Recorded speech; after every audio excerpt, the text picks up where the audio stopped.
You happy? Where you can hear there. Good morning. Thank you for coming along. I'd just like to acknowledge the traditional owners of the land on which we gather, elders past, present and emerging. I'd also like to acknowledge a few of my colleagues here today. Got Councillor Jared Cassidy. Could you stand up, Jared? Jared's leader of the opposition and is from Deagon, the other side of the city. Ooh. I'd like to acknowledge Peter Russo, who's here, our state member, and also Graham Perrott, who I understand is coming to the meeting. Unfortunately, Mark Bailey couldn't be at this meeting. Today is interstate. Before I get started, I'd just like to say a few rules for this meeting because we have a lot of people here. I'm going to keep it to an hour. We've got a lot of ground to cover. What I would ask is that we're respectful of each other, we hear each other, but we keep our comments short. Fair enough? Yeah. Great. I'm going to ask you to help me manage that. I would also like to acknowledge the terrific membership of our Save Our Suburbs group, who are amongst you today. They're not political. They're just residents like you and I. Well, I'm political, I suppose, but they're like residents like you who want to see the best for our suburb. And I've been working with them for 2 years now.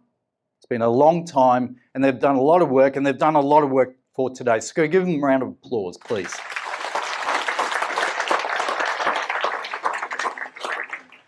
I'm just going to do a little presentation before I start. It came to my attention the other night that one of the members of this group has gone through this planning process with council now 3 times. 3 times in her life in Moorooka, and each time she was telling us she's had to fight to save character houses from City Hall. Isn't that crazy? So Barbara, could you stand up, please?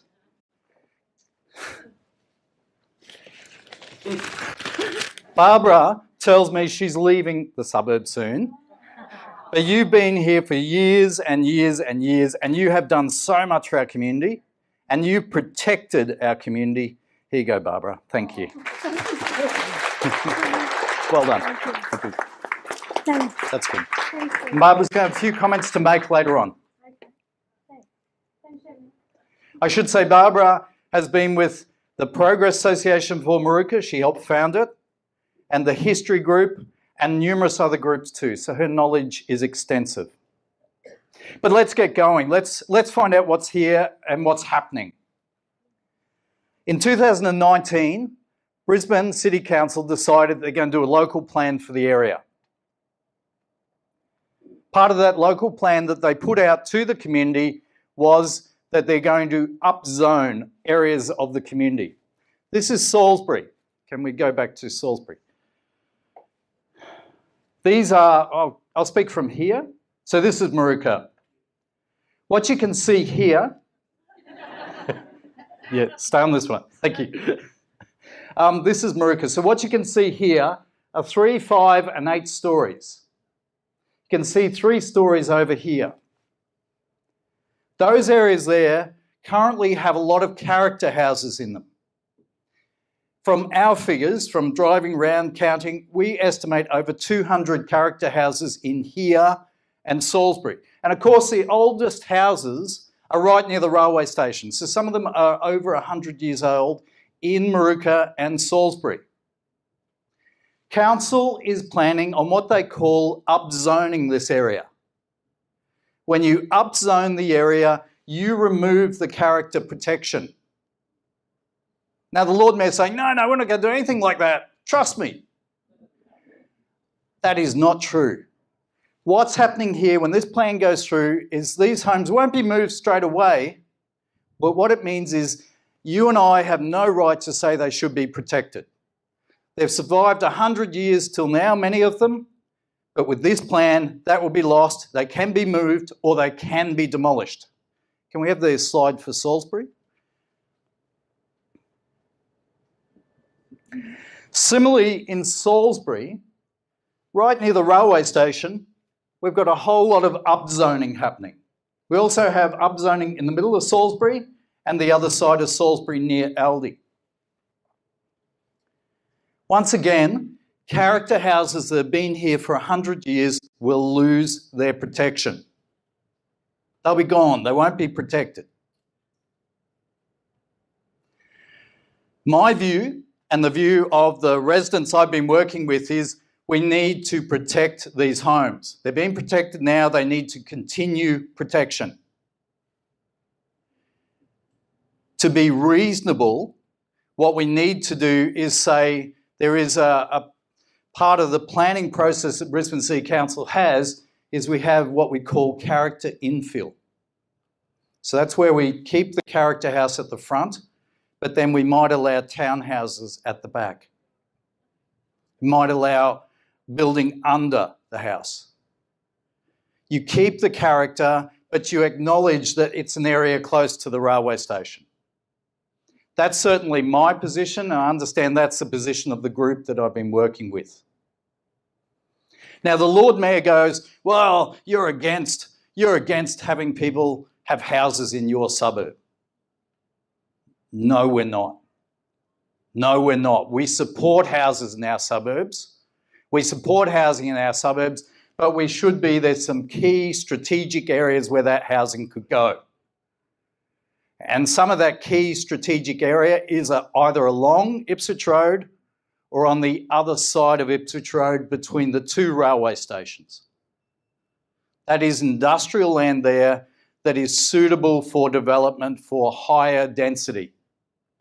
We won't lose the character. We want to keep the character, and we want to see higher density near the railway stations where they're building Cross River Rail, where they're spending billions of dollars to put in a transport service. Clearly, that's what we need. That's where we believe it should be. And that's what we want. One of the problems with the process that Council took you through, and I see it as a flawed process, there was no public meeting like this. You'll never see Brisbane City Council or the Lord Mayor or his team doing public meetings like this. They're horrified that you might get a group of people in the room and they might actually talk back at you. Fair enough, we'll come to that. In terms of the character homes and in terms of what you as a group wanted, you weren't asked. There was no public meeting. Fair enough? What we did do is we worked really hard. We worked with Save Our Suburbs. I worked with Save Our Suburbs. We went out to the community and we had the most number of submissions ever that councils had for a local plan.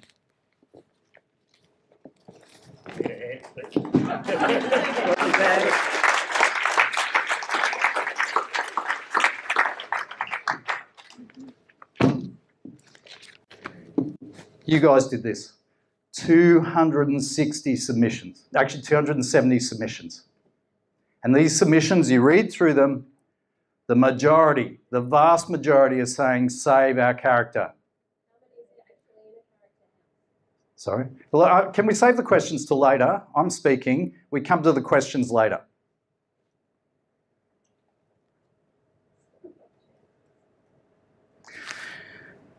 So what I'm saying is, you gave this feedback. You provided this information.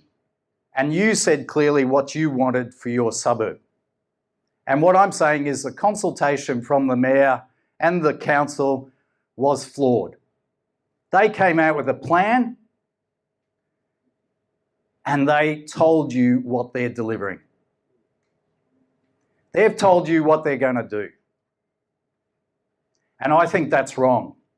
I actually think we can get a good result for our community, but you don't get a good result by your community by tricking them, by not talking to them, and by basically doing them over.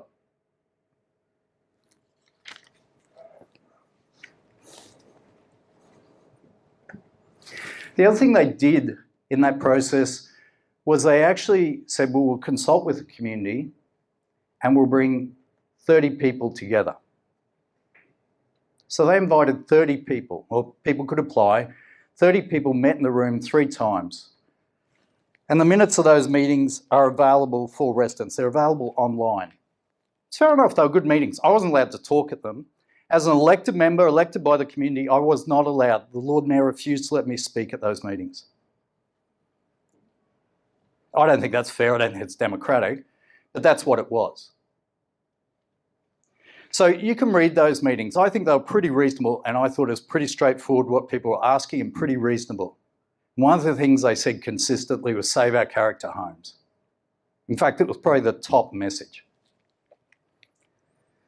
But I want to tell you about another process that I've been made aware of recently. I won't tell you the source, but there's another group the Lord Mayor set up. It's called the Better Suburbs Board. Lord Mayor appointed these people, 4 people, chosen by the Lord Mayor. 3 of these people are affiliated with his political party. Shame. 3 of these people are affiliated with his political party. 3 of them are from the development community. There's 4 on the board. And they get paid $200,000 a year. Shame. $200,000 a year of your ratepayer money. But worse still, and this is what I think is the most important thing, is worse still, this board meets directly with council planners to talk about what they want to see done in Moorooka, Salisbury and Nathan. Is that fair? Is that right? Are they elected? No. That's the Mayor's secret board. And they're having a say about your suburb and our suburb now. And believe you me, this board isn't just working here, but Jared can talk about that later. So my concern is we need to save the character, we need City Hall to listen, not do us over, and we need to get these people the picture, because they should not be meeting with people, meeting with the community, meeting with developers, and talking about what they want for our suburb. I'd say that's wrong. It's outrageous.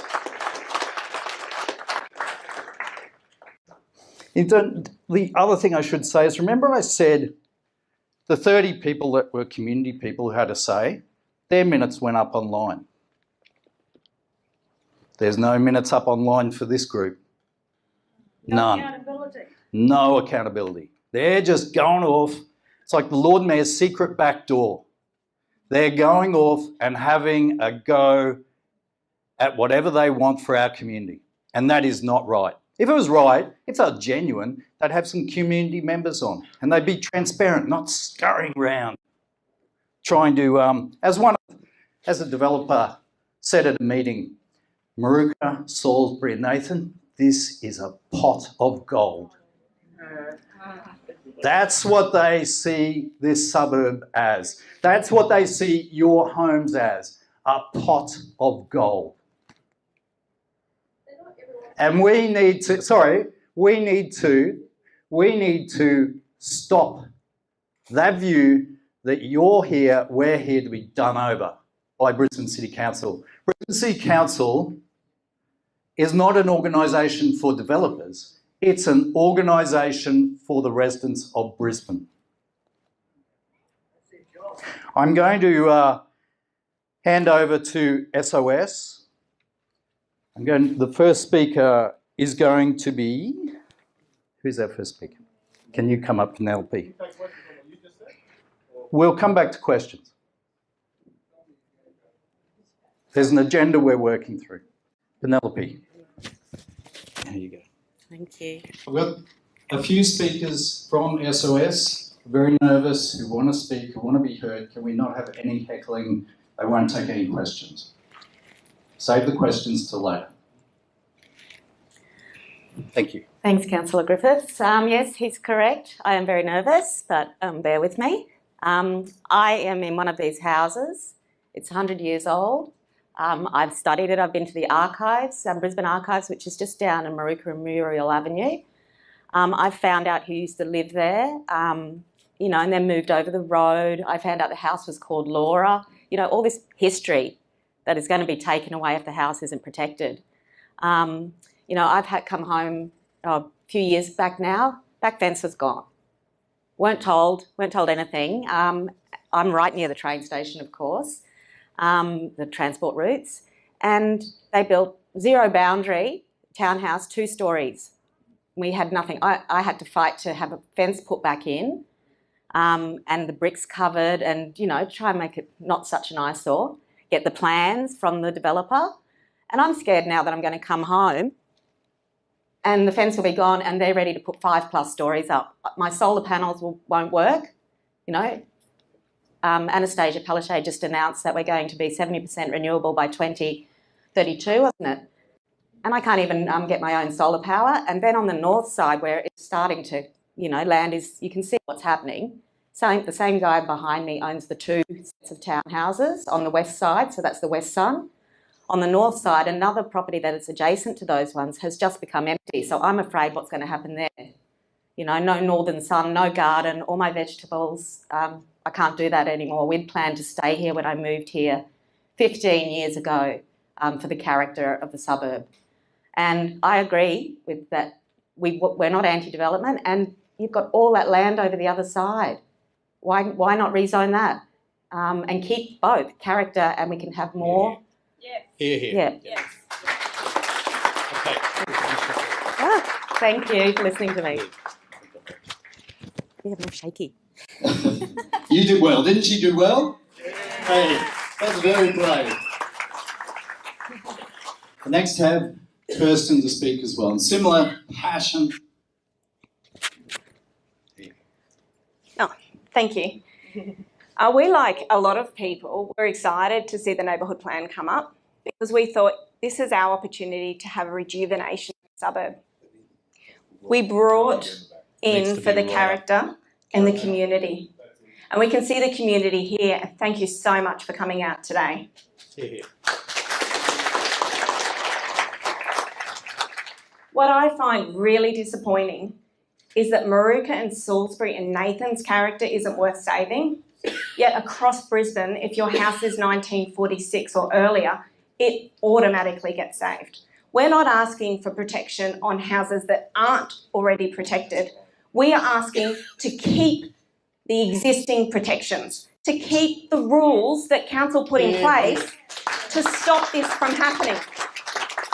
And now, instead of the developers coming and pulling down the houses, council's giving them the back door. Yep. Change the plan, let them pull it down. It's just Moorooka and Salisbury. They don't care. Yep. We care. Hands off our houses. We know that there is sustainable and sensible options in our area. Yep. We know we brought into an area with 2 and 3 stories. We understand that. But there are plenty of options that they could take rather than ripping down our houses. And it might not happen tomorrow or next year, but eventually you look at the red spots. We're talking individual houses in streets, but we are also talking about whole streets that will just fall like dominoes over time. We want to keep our character houses.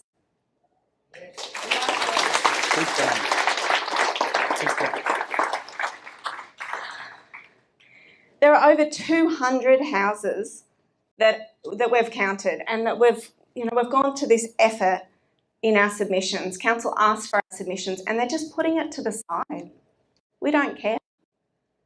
You can have all of these in your neighbourhood plan, objections to the neighbourhood plan, and they just go, we don't care. Off to the side, we'll see if we can just give you a couple of little, we'll give you a couple little concessions. There's 180 houses on the other side, the World War II homes, that council are now saying, look over here. Look at these ones we're saving. Bugger the fact that we're demolishing all of these ones, which is the local history and heritage of our suburbs. This, they were built in and around the train line for a reason. We can have it all. What council wants to do is give us no choice. What they want is 5 and 8 stories where we've currently got choice, and they will just be 5 and 8 stories high that you're looking into. They'll all look the same. And then, like Sydney, in 20 years' time, when they haven't been built to standard, we'll suffer the consequences of having these buildings that don't have the longevity that our 100-year-old homes have. There are options. What I've got to say is that if council is prepared to remove the existing character protection across our suburbs, Yes. watch out, Brisbane, because every time your neighbourhood plan comes up for renewal, you'll be sitting in a room like this fighting for your character, fighting for the things that you want and that you brought into the suburb for. Thank you. Well done. John. John's a Salisbury resident.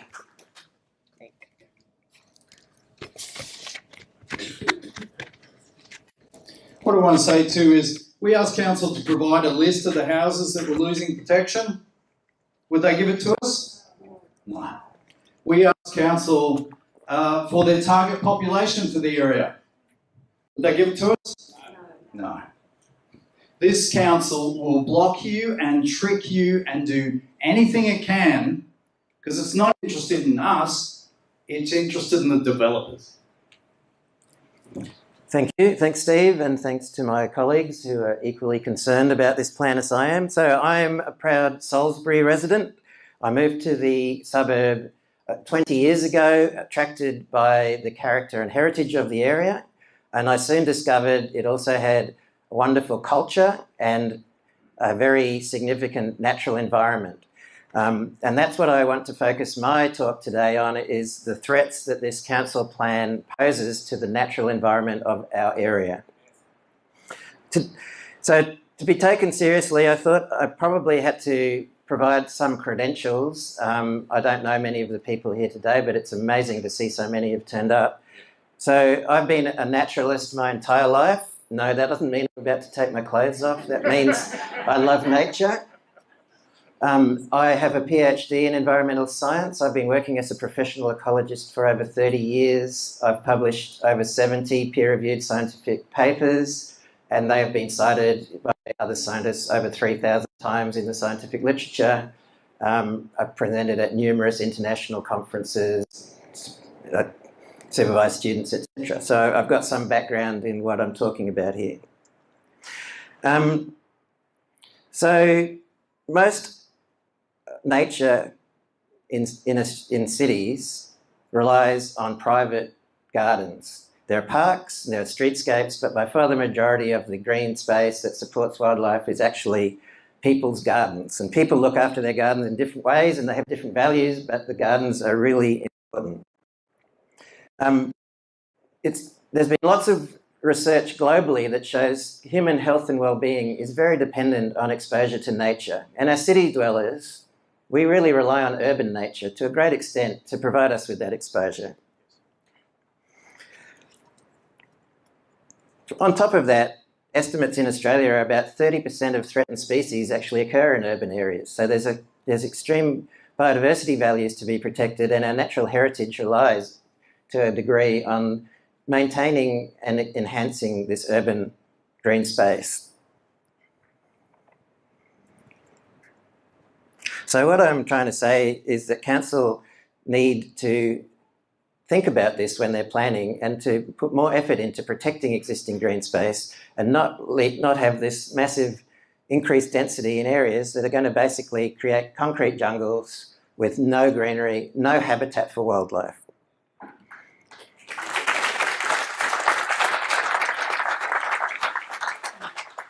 I'm extremely interested in freshwater biodiversity, and that's my expertise.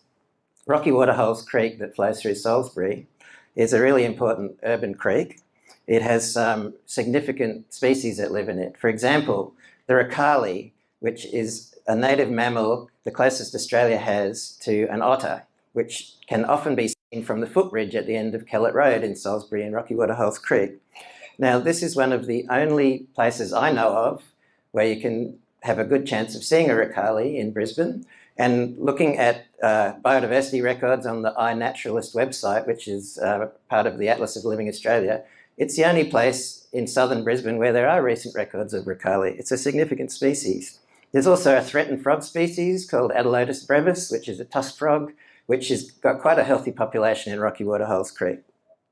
These and other species are going to be severely threatened by increased density of housing in the catchment that flow into these creeks. How, you may ask, does that affect the creek? Well, increased impervious surface area in catchments leads to increased runoff from rainfall, which means that for every millimetre of rain that falls on the landscape, more of that flows directly into the creek and causes a very flashy flow regime, and this leads to frequent disturbance in the creek, channel incision, and loss of biodiversity. There's well-known ways that this can be mitigated. It's called water-sensitive urban design. It's designed to intercept this rainfall, retain it, and prevent it flowing straight into the creek. Now, there's nothing I read in the draft plan that has any intention of doing any of that, and that's disgraceful in my opinion. It's world's best practice that should be obligatory. The other aspect of this is when you've increased the catchment area impermeable surface is that peak discharges during rainfall events also increase, which of course relates to higher probability of flooding. I'm quite concerned about how the flood-prone areas downstream, for example in Rocklea, will fare if we're increasing significantly the impermeable surface area of our catchments. Have the council considered this? What is the increased risk of flooding? I don't know, but I think it needs to be considered. The other serious aspect is a thing called heat. So we have these urban heat islands, which these dense high-rise apartment buildings have been shown in Brisbane through academic studies to increase air temperature by nearly 4 degrees over ambient. So what you might say, heat waves is the answer. Heat waves are when air temperature is higher than human body temperature and lead to very high levels of morbidity and mortality in the human community. In fact, heat waves are the greatest killer of Australians from natural hazards, far more than bushfires, floods and cyclones. I've looked at some figures for our area, and since 1959, we've had on average 1 heatwave day per year. With this heat island effect caused by the council high-rise buildings, we're going to have 12 heatwave days per average. This is going to kill people. This is going to alter the livability of our area. One more minute? Yeah. One more. All right, just to conclude, if you may. So from listening to what I've said here, as a concerned resident, you might think the council don't care at all about the local environment. But you'd be completely wrong. They actually have extremely good strategies, visions and plans, which I've printed some of them here, about many of the things I've talked about. And in fact, if they implemented those plans, most of the things I've been concerned about wouldn't be a problem. However, the planners who have written this plan have ignored their own policies, visions and guidelines. They're not in there. It's terrible. Like the impression I get is that the people who wrote this plan are much more influenced by people who wish to profit from developing the suburb than by the environment they're trying to protect for the people who already live here. Thank you. Thanks very much, John. Give him a round of applause. It's very challenging coming to a meeting and speaking in front of so many people. I think they've all done very well, don't you? Yeah. Do we have Peter? Peter was also going to speak. Are you here, Pete? No? I'm going to hand over to Councillor Jared Casti. He's going to talk about this from a citywide perspective. Jared, please. Thanks very much, Steve. It's wonderful to be here as a Northsider to get my passport stamped as I came through the tunnel this time for me. Yep, sorry. To get the audio right. So when I found out details about this neighbourhood plan and what was included in the draft strategy and the draft neighbourhood plan, I was shocked but not surprised, because this is the kind of approach we've seen around Brisbane now over the last decade, increasingly over the last 5 years when it comes to neighbourhood planning. My community went through one On a similar time frame, 2019, the Sandgate Neighbourhood Plan was introduced. Very similar sort of issues that the community was raising in terms of a desire to protect our natural environment and our livability and our character of the suburb of Sandgate and surrounding suburbs of Deagon and Brighton. And the approach the council took, the current council administration, was very similar. They did a very superficial process to start with, put a few call flutes out on street signs and light poles and said, hey, listen, there's a neighbourhood plan's about to start. Why don't you just send us some ideas in? And then they totally ignored those ideas, and in a draft strategy, which was based on the developability of the suburb, proposed 6 stories in flood-prone areas in Sandgate and increased density in the character areas, the post-war character areas of Deagon. And what we have done over there is something similar to what you're doing here, is engaging as a community and saying no, standing up to council and saying to the Lord Mayor and his team, that's not the plan we want, this is the plan we want. And so I give you some hope in that if you stick together as a community and you speak with one voice, you can get a good outcome, or you can get a better outcome of these neighbourhood planning processes. And in fact, what we ended up with in those areas of greatest concern with the community was increased protection. We had more character protection, and it was actually harder to build units on that flood-prone area as a result of the community pressure that we put on through that process. So there is some hope, but it does talk to the flawed process of neighbourhood plans. And what we saw, another example closer by here in Coorparoo in the last couple of years, was a proposal to ditch hundreds of homes of character protection for units and townhouses there as well. And there was a public meeting of a similar size. The thing is, though, in that area, their local councillor wasn't there. Their local councillor wasn't supporting them because their local councillor was part of that LNP administration that was pushing this kind of approach right across Brisbane. They raised their voice, and they were able to protect, through Character Residential 2 that Steve mentioned earlier, a whole swathe of homes in the Green Slopes area, so they wouldn't see that suburb raised and replaced with cookie-cutter townhouses and units as well. That's the approach to neighbourhood planning today, where you have council and a council administration coming in with advice from their developer mates saying, here's what you're going to get, and then it takes years and years of community action, public meetings and submissions and petitions and presentations to council, and it shouldn't be like that. That's not what council's about, and I heard a few comments before from people saying that what council's job should be working for the people, not for the developers. When we had our last neighbourhood plan in Sandgate, which was in the 1990s, it was about that thick. Not that thick. It included all of those ecological reports, all of these reports around connectivity and livability and bikeway connections. This was in the 1990s, and about parks and libraries and community services and all that kind of long-term planning. But what neighbourhood planning is today under the current administration is all about land use and all about development. It's all about upzoning. And the argument the LNP makes in council is that they blame the state government, of course. It's always someone else. They don't blame the state government. They now blame the federal government for a lot of things, that we've seen a change in government there. But what they say is they're required to provide more houses for people. The state government, through the regional plan, the South East Queensland regional plan, have said you need to provide another 180,000 homes over a certain period. So council says, all right, through these neighbourhood plans, we're just going to do a basic division. You're going to have to cop another 1,000, you're going to have to cop another 500 here, or a couple of thousand out there, and this is the easiest way to do it. Well, that's really lazy planning. That's not planning that looks at a holistic approach around our city and around the challenges of transport and moving people around and protecting our lifestyle.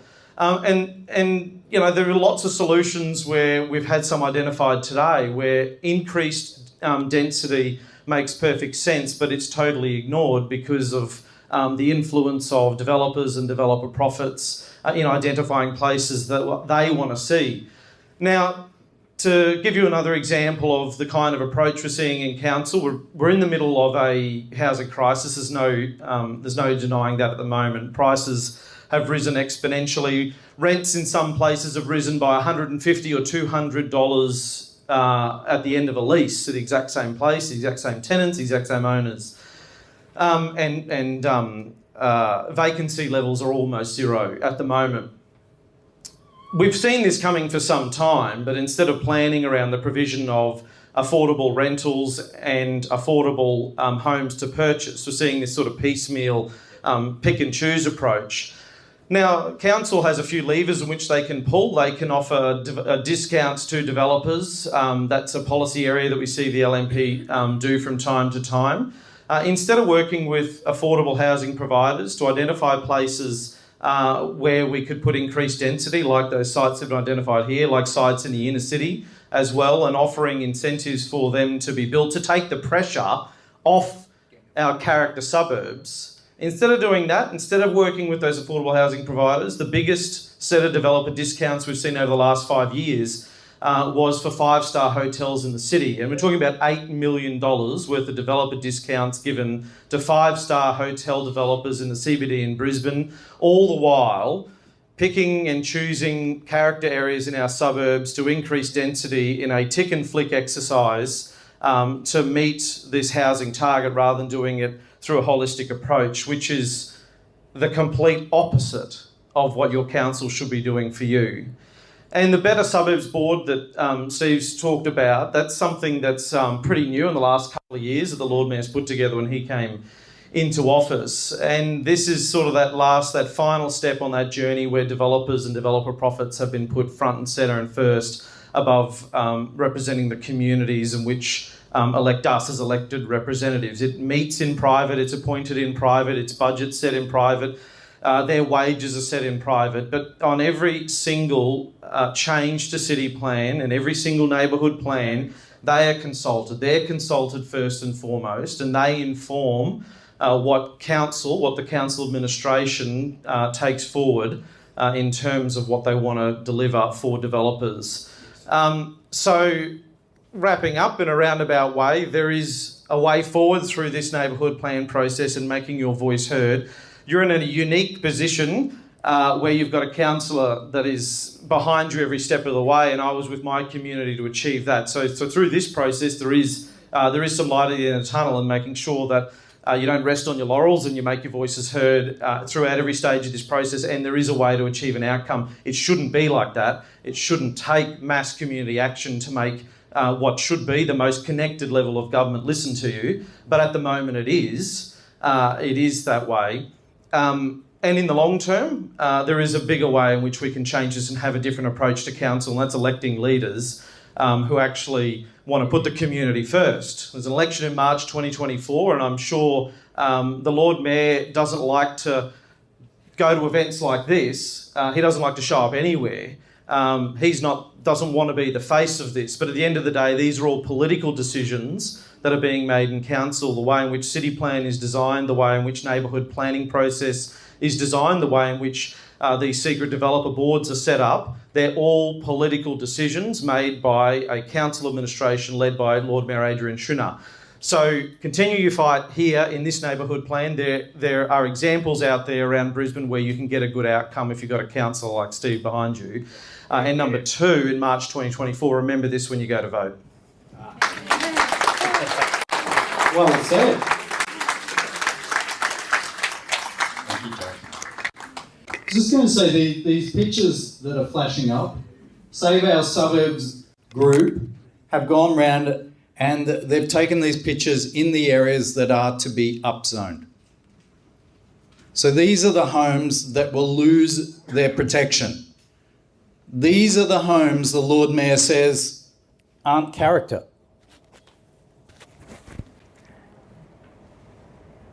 And these are in Moorooka and Salisbury. I'm going to open the floor up now.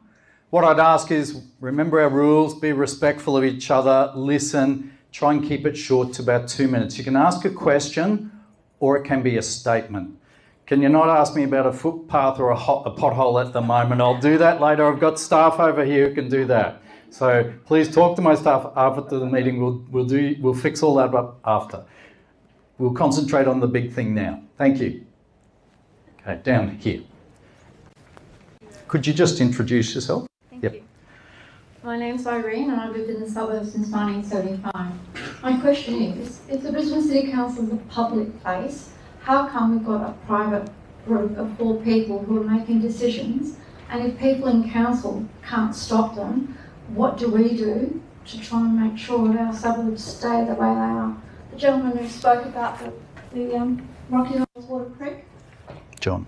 we need to keep our animals as well as our homes and our suburb as best that we can. There is Yes. plenty of room in Assembly Street, Precision Street, all of those areas where the land isn't being used at the moment. Yes. But I want to know why we've got 4 people that no one can do anything about that are making these decisions for all of us. Yep. Right. Quick question down there. I was just going to say, in relation to this board of 4 people, and you can look it up on your phones, the Better Suburbs Initiative Board. Look up who's on that board. I'm not going to say their names, and then you go to their profiles and search out what their conflicts of interest are. You do it, but I think it's right that it's. I don't think it's right that it should be happening. I'll just go down the back and we'll come over here.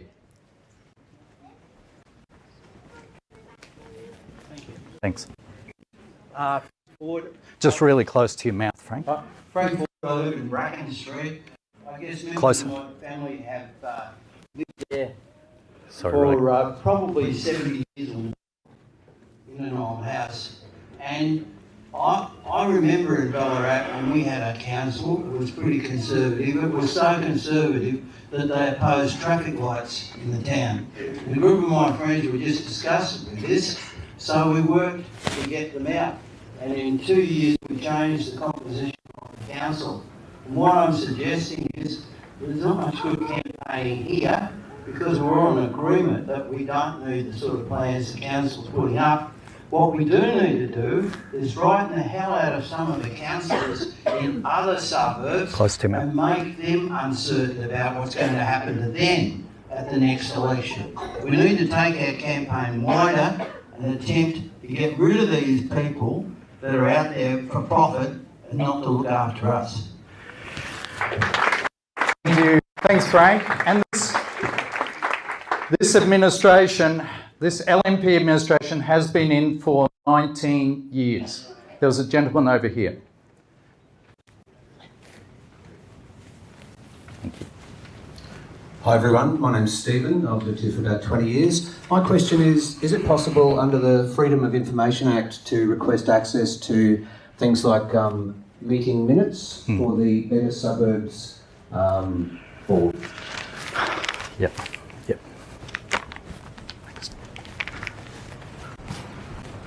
Thanks, Steve. I had a very, very, very hard time getting them out of council. I've got them here. You can have a look at them. They say nothing. They say nothing because apparently, and from a source I have, all the discussion is done over the table and on a whiteboard and not recorded. So what you find here is the topics they're covering, but you actually find no substance in those topics. That, to me, smells rotten. You can have a look at them if you want. I'll leave them down here because there'll be other people who want to do that as well. I'll ask you my question instead of talking to I was just going to ask you. You can wait. Hello everyone, Just wait. my name's Simon said I'll ask you and my I'm question. not a Labor voter. Just wait. I'm sure I'm not the only one. If you're here for a I've been fight. in a nearby suburb, and in the Oh, 11 then- years I've been there, I've noticed like there's so many cars on the road, but there are cars parked on both sides of the road. It's only 3 cars wide, so it's no longer functional as a two-way street. Know what your problem is. I'm going to ask you a question. I will be quick. After this. Is it for I me? don't know of any problem Is it for in me? a fast-growing Yeah, the region question's that for you, isn't so I want to do it in easier public. with a slower rate of population what? growth. I was going to ask you after this. He Queensland doesn't want to get up in had front of the everybody and fastest say growing it. population over It's the about years public of March space. It's about the character. 2022, due in part to births and interstate migration. But since about 2005, the largest proportion has come from overseas. Last month, the Commonwealth Government decided, without public debate, to return us to these very high quotas. Industrialists call for high levels of immigration because they want more consumers, lower prices, cheaper workers and the environment be damaged. Meanwhile, we residents watch our living standards and green spaces shrink. Umpteen surveys show that 70% of Australians want a reasonable level of immigration, not the extremely high rates we've endured for the past 17 years. Okay. This would Simon, Simon, I think everyone's saying bring it back to the topic. So, but thank you, Simon, for giving your short feedback. Peter, would you like to have a go? Thank you. Thank you. Peter Helen. 2 minutes. I've been a resident all my life here in Salisbury and had the opportunity to speak with the council chamber exactly a year ago, 9th of October last year, and brought their attention the importance of council recognised this as a green belt by council recognised since 1934. We need to keep our district in this similar situation. As Jonathan mentioned, overland flow with water. I also point out the few groups that we have collated, including the Save Our Suburbs, which has grown because we want to save every suburb in Brisbane. I brought out our plan for the logical location strategy, which was Evans Road. Keep our history of the munitions area, but build around that area buildings that will accommodate and get people out of their houses and become a community. I'll wrap up there. There is no question, but I would like an opportunity to speak if I could later. Okay, thank you. Thanks, Peter. Have a family here who want to speak? Hi, my name is Darlene Hill and I'm here on behalf of my mum who's been in the neighbourhood for 57 years and in the same house on Salisbury.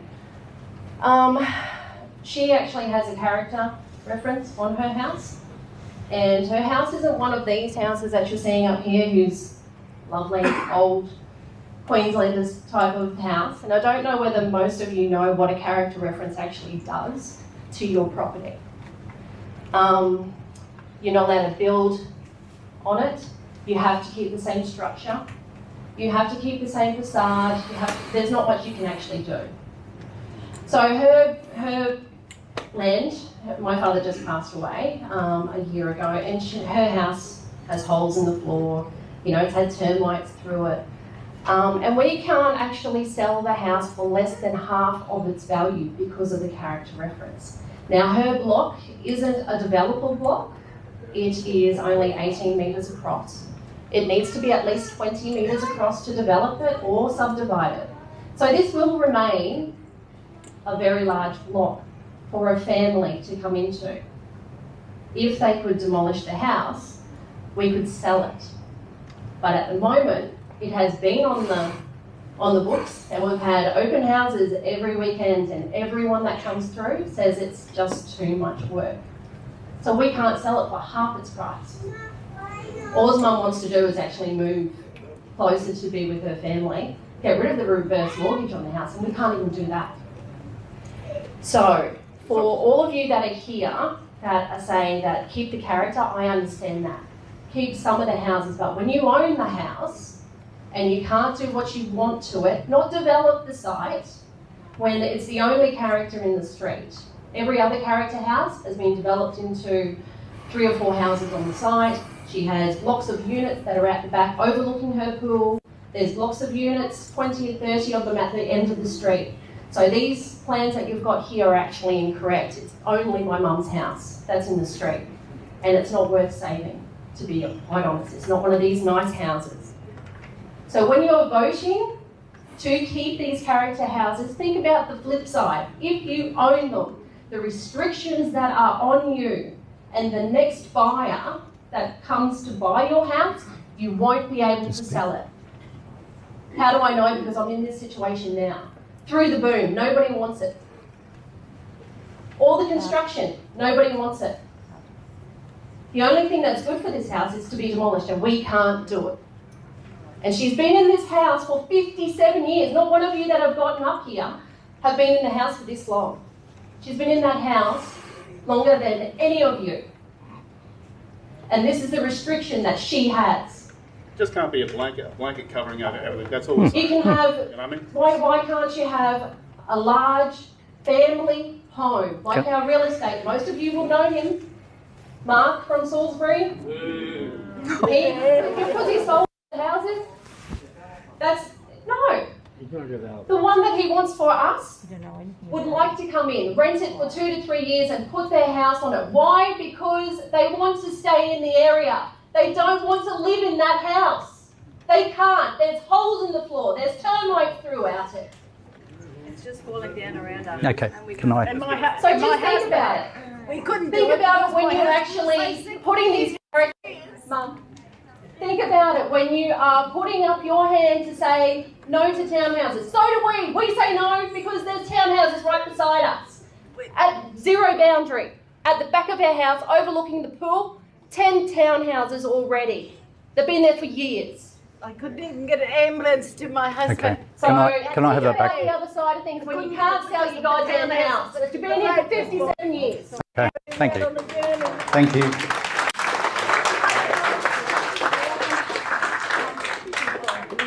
I don't know the address of your house, but 51 Harlan Road, Salisbury. Everybody can have a look. okay, there you go, 51 Harlan Road, Salisbury, if you want to go down and have a look. Let's bring up on that next one. Salisbury.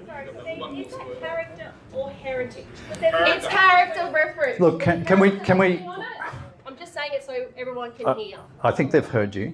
Don't be rude, Blake. Don't be rude. I'm not being rude. The agreed thing was a couple of minutes. I did. 2 minutes. There you go. Anyone else? We'll come up the back, just do one here. Good morning, everybody. My name's Anna Marie Newton. I was involved with NAG and making sure that the overdevelopment at Nathan lost and the developer did not develop in Nathan. As a result of that, I was also part of one of those 30 people that became involved in the new neighbourhood plan along with Barbara and a few other people I've seen in the audience this morning. How we go? What I want to ask, Councillor, is because our court case was at the height of the last public consultation period, Nathan was completely left at the table as to what was going to happen with Nathan. Now, we won our court case, but we know it's only going to be time before the developers try another trick, even though we've got a court case set precedents in stopping them. So one, what about consultation for Nathan people in particular? Because that last public consultation ruled us out. Every Brisbane City Council staff member I spoke to refused to comment because we were in that court case. Yeah. And the second question I want to ask relates to this board. I read that about 120-page annual report, 2020-2021 report, and that board is only mentioned once in the report. Once. What about accountability, transparency, conflict of interest, and where are my ratepayer money going to? Yep, thank you. Thank you. So we've dealt with the board, but we know it's costing all of us $200,000 a year to keep them fed.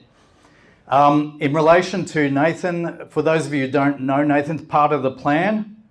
And at the time this local plan came through, there's a large, Nathan's an area tucked behind Salisbury McDonald's and the Salisbury pub. There was a large proposal that came in first for, I think, 200 townhouses. Then it went up to 400 and 600, finally got to 800 units they wanted to put in there. 750 units they wanted to put in there. 750 units. There's only one way in and one way out of this suburb. It was refused by council. So that they got right. But it was because the local residents fought for it. So don't think we've lost. We haven't lost this fight. Council's looking at this plan now. We need to keep the pressure on council so when they come back to us again, they go, oh, look, we're protecting the character homes. Can I just do this person down the back? Put your hand up down the back. Who wanted to speak? Sorry. Yep. I don't think that. Oh, yeah, you do for everyone else. And just hold it close to your mouth. I reckon I'm a loud mouth anyway. Again, Georgie Street, I first moved to Salisbury in 1946. Stayed there for 20 years, came back 30 years later. What I would ask is that how do all of us put our input back into the council? Is it by the registration sheet? And if so, we must put our addresses, our phone numbers, and our website so we can all join in the rebuttal of the council. Thank you. Yep. We will, I'm coming down the front, we will keep you informed. Just introduce them and close to your mouth. Hello, I'm Catherine. I'm a new purchaser here in Moorooka. I've lived very many happy years in Amelie, and so I'm just moving one suburb out. And you can go online and you can look up that a lot of them said they wanted to preserve the character of their street, except there were some other coloured dots that said this area is better to develop. Clicking on all the dots, and I noticed the same ones that were supporting developer had the same name. I thought, this is strange. I thought it would be one opinion, one dot. But no, it was cut and paste and copy of the same name. Oh, and there was one other name, and I'm sure Stephen will probably be able to sort that out. I would like to say that I am very sorry to hear about that other lady down the front with her mother's house. Obviously, that is wrongly described, and I think that's why clear consultation, transparency, and the total involvement with people who actually care and have bought into this suburb in the past and even now in the future. Yep, thank you. Okay. Thank you for that. We've just got one more down the front and we'll wind up. Just in terms of yourselves and your mother's home, I'm happy to meet with you and see what we can work out with council. Often these things are very complex. Well, work with me and we'll meet with the planners. Just so people understand, on those maps that were up before, there's areas there that says character investigation. Because in the last plan, what council did is it just said all this area is protected as character. And some of those homes weren't character, little brick homes or they were war service homes, but they didn't fit the definition of character. What we're saying now is we need to go back to those original maps that showed the character house and actually identify them individually. I think your home might be caught up in that, but okay. We'll have a look at it. Okay. Now, last comment, and then we'll move to a resolution. Thank you. My name's Susan Togo, and we have lived in Moorooka for 70 years. Well, actually, a few more than that now. No, it hasn't come out. Two issues. It's gone. One, it hasn't come back out. I don't know, Nathan, but I do know that it's a small area been out for into which consultation you have to once, go and then and it in goes and to out the via state. road They'll- you just said. Yeah, that's and right, most yeah. of the houses in there would not qualify under this heritage listing. Two, the councillor from Deegan, Mr. Sorry about that, Jared Cassidy, mentioned one thing that I think needs Barbara, to broaden the concept of character Barbara, houses. did you want to say something And that finally? was character houses post-World War II. In other words, the definition needs to be extended from tin and timber post-1946. End of comment. Thank you. Okay. Thank you. For those of you who aren't aware, character houses are pre the war, and that's the date council has chosen because they were the first aerial maps of Brisbane done during the war, and we can actually identify houses and we know they're there. So that's why we use pre-war houses. Sorry, I'm going to give Barbara the last call and then we'll come to this motion. Thanks, Steve. I'm just not talking about character housing, I'm talking about our suburb in general, which I'm very proud of. I'm so proud that young families of many nationalities continue to settle in our suburb of Moorooka. Did you want to organise a group and I'm photo sure afterwards? the early Yes. settlers Yeah, would how do be you want to do pleased it? to know Out there? that Yeah. wonderful memories are still being With- made in their original With homes. placards? Those And how do you want early them set up? settlers raised young families here Facing too, that way. We'll go creating there. a wonderful Yep. dynamic We'll do a quick suburb, photo. which With it placards. still Yep. is today. Yep. A lady whose family members surveyed some of our Who are you streets doing is this for? still living in the I'm lovely shooting for house Courier she Mail was today. born in. Yeah, good. So And say if the that's Courier Mail how wants to do a photo of us. so many of these young Can I say that? families I'll have check been. with Jack. He's Historic writing it all homes up. are important Is he here? to Moorooka. Jack McCoy. Yeah. This is, sorry, I'll jump some here. Previous plans Well, Peter, I called you out taken before you part in weren't have here. allowed a character home to still be a valuable asset, and especially for young families with plenty of leafier space to enjoy. Over the years, the Moorooka Local History Group has supported the establishment and naming of many of our suburbs' parks. This is important to me, including the new park along Bow Desert Road between the Roosters Oval and Evans Road. It's yet to be named. It was previously road reserve belonging to the main roads. Thanks, Steve, for backing us on that. These parks, with their history signage, are a vital part of Moorooka's character. The Moorooka Green Group has been instrumental in turning a number of these parks into valuable community spaces. But will these be enough for what Council is proposing for Moorooka? I don't think so. What we do need for Moorooka is our own low-level retirement village, so locals can still play an active part in the community that they helped to create and not be forced to move to other suburbs. This is our opportunity to retain the livability of our suburb. If large commercial properties are to be replaced and rezoned, it should be done with Moorooka's existing character at the forefront. Yeah. The increasing traffic congestion in our streets should be dealt with in the local area plan, not made worse.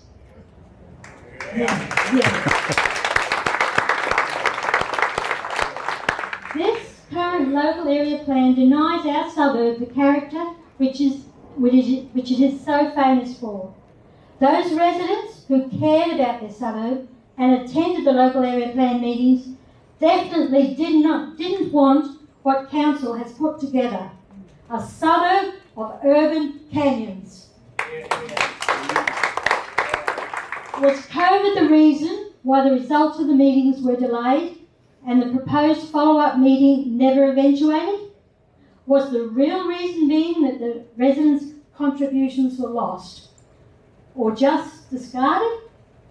Be part of our suburb's history and demand the retention of its character. We have a great community in Moorooka. Let us show council just how great it is. Here. Thanks. And on that note, I think we'll finish up. I just want to draw your attention. It's got the agenda on one side. On the back, on the rear side of this piece of paper is a motion that Save Our Suburbs came up with. The Lord Mayor and his team voted in the chamber not to support character housing in the suburbs.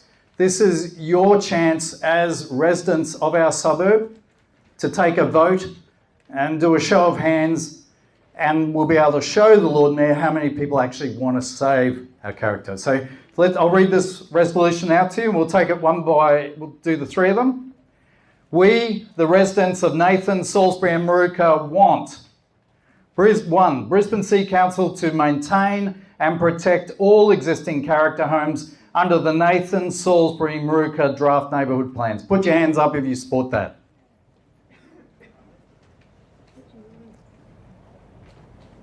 Brilliant. We'll take that as taken.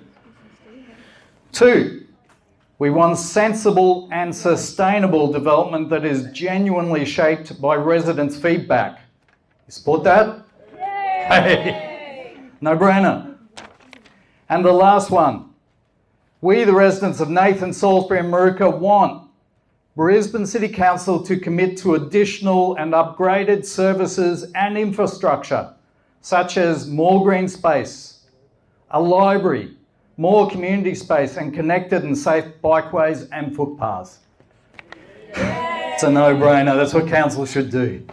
Thank you, everyone. You've been really patient. Before you head off, the Courier Mail would like to do a picture of everyone. So for those of you who'd like to be in the picture, they want you on the lower field here. Grab these placards from the wall. We want as many people in the picture. This isn't just happening in our suburb, it's going to be happening all over Brisbane. We need to light that fire. Okay, I'll see you out there in 5 minutes. Thank you.